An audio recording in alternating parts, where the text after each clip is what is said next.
The Mechanics will have a chance for a messy hold here. We've got a double team on the sidelines.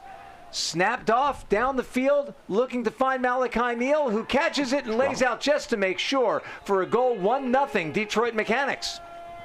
Wow, great grab right there. For a second, Now Savage has it. Snaps one up to Pulisic Balfour, and he unleashes a huck. Running underneath it is Beauregard, and he will catch it in stride in front of Ben Benista. And with the Thunderbirds now just about 4 minutes into the game, it is 3-0 favor of the Mechanics. And the Thunderbirds probably feel like they have the advantage if Detroit is just hucking it every time. But also, if they're going to huck it every time, you can't be 10 yards behind. There's Jake Felton going deep right off the bat, and David Cox hits him, and Evan Benveniste is really nowhere near him. And that's what's happened each time these Mechanics have thrown deep. They've hit somebody who started with Thunderbirds getting closer, having to work hard. Disc in the hands of Benveniste. Flips it over to Mullen, and Mullen has breaking out of the pack Lucas Storm, and despite a diving bid by Mitchell Savage, the Thunderbirds notch a goal, and it's 4-2. That looked better. It absolutely looked better. Disc in his hands, hands it off to Worry. Worry finds McMonagle on the goal line, right along the side. Dancing in front of him was Reed, and Worry flashes, and it was a nice bid by Perticone. Left in the quarter, David, so the Mechanics are going to have to work quickly. Moreno has it. They've got it. Down here, Landis is camped out deep. There's 5 seconds left. Savage, the receiver, in the best position to maybe make a play on this, but Mullen's got the inside track. He gets a catch block at the end of the quarter. Stable handling lineup here. They had another deep receiver. They didn't decide to go to Cubit. Felton can come back and handle Perticone, and now, sure enough, Felton airs one out, and no competition for Kincannon, who pulls it down. So Jake Felton, with his parents here, Faith and Steve, to see him all the way from Detroit, airs it out. Get another break. We see Ben Benista going deep against Pulisic Balfour, and then this one, oh, what a Keystone Cop situation that was. Floats up in the air, Oliart loses his footing, and then over the top finds Cook. It's a throw from Witten to Cook, and the dam looks like it's about to break. Jimmy Toll flushes out a poach. Talagani's got to recover. Storm is open in the middle of the field, and now Landis is. He sends it out to him. And then cutting deep is Mullen, sending it perfectly down the line. Will Mullen get to it before on-rushing Malachi Neal? He does, and they finally shook somebody loose deep, and credit to Aiden Landis, who drops a perfect throw in for his teammate, Alex Mullen, and the Mullen finds Storm. Thunderbirds looking for the winning formula, getting into a vertical, but a beautiful layout block by Garner. And now they're off to the races in the other direction. Looks like it's going to be between Storm and number 6, Moreno. Gregory Moreno right off the turnover after a huge block. Worry puts it out too far in front of Jay Worry. And then coming up with a break throw. Felton sends it to Hill. Hill turns out was in the end zone. It was a nice dive. Given the nature of the penalty, getting to put it in play at the brick mark. Not that bad. Thunderbirds quickly move it up to midfield. Oliart finds Mullen. Mullen, looking for his options, gets it to Storm. Storm has an opportunity to find Mullen in the end zone. He puts it right out in front of him. Mullen beats Moreno on the cut. And that one took less than 20 seconds.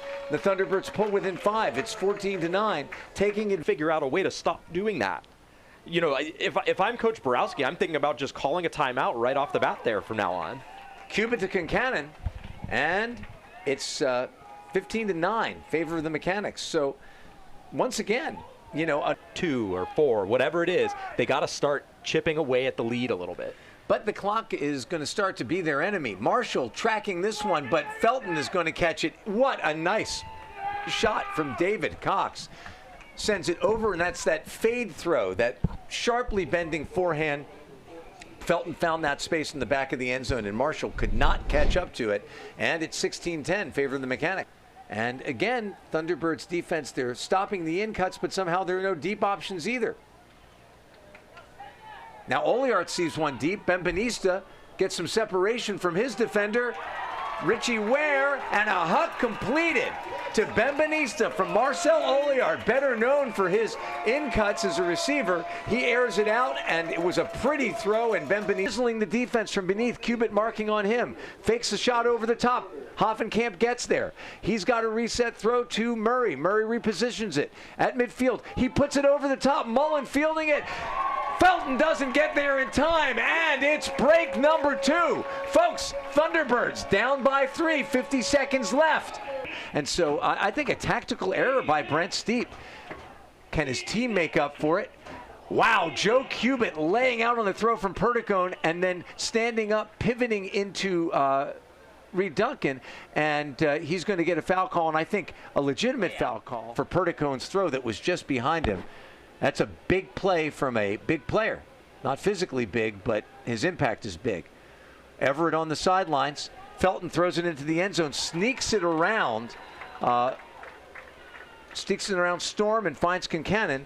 So Thunderbirds don't make capable throws downfield. Perticone doing a lot of work, sends it back to Cox. And then this one's popped over the top to Felton, and I think that Wary anticipated it was going to go back to Perticone. Coach Borowski right now, like I'm thinking, here's somebody getting loose deep. Sorry. Interrupted you because I thought that the huck would go up. I agree with you. Benvenista now coming back underneath. He had a few steps, and this time he sends it deep. And, wow, right in front of Polisic Balfour, who makes an attempt at it. This one is pulled down by, looks like Marcel Oliart. And the Thunderbirds strike quickly. That juking at the front of the sack is Storm. Oliart shuffles it up to Hoffenkamp, who manages to keep his body between himself and Savage. Now running up the line is Oliart. Oliart slips it into Hoffenkamp, and we're all tied up with 3:18 remaining. Thunderbirds capitalizing on 2 turnovers and not drops. Kendall was tested deep.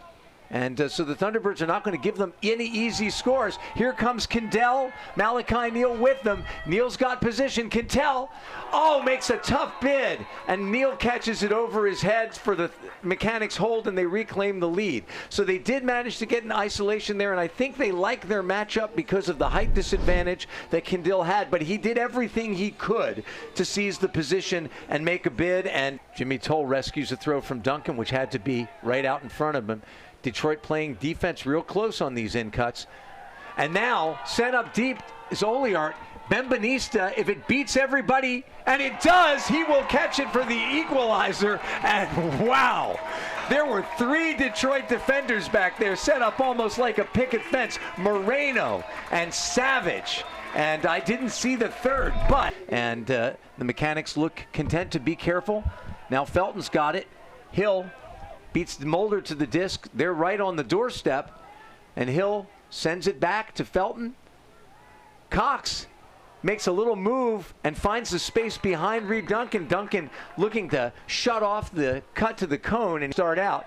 Sends it up to Benvenista.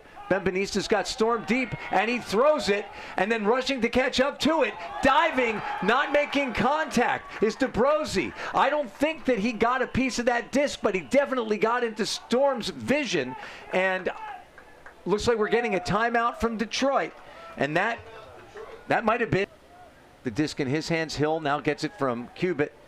Felton's got it, and one more completion and the game's over. And he sends it back to Cubitt, and Cubitt celebrates as the last seconds expire on the clock. The scoreboard tells the story. The Thunderbirds just left themselves too big a hill to climb, and unfortunately for them, the Mechanix snap a win streak, a losing streak of 8 games against them, almost a year after they snapped their 81-game losing streak. And when you look at all that the Thunderbirds did wrong in the first half,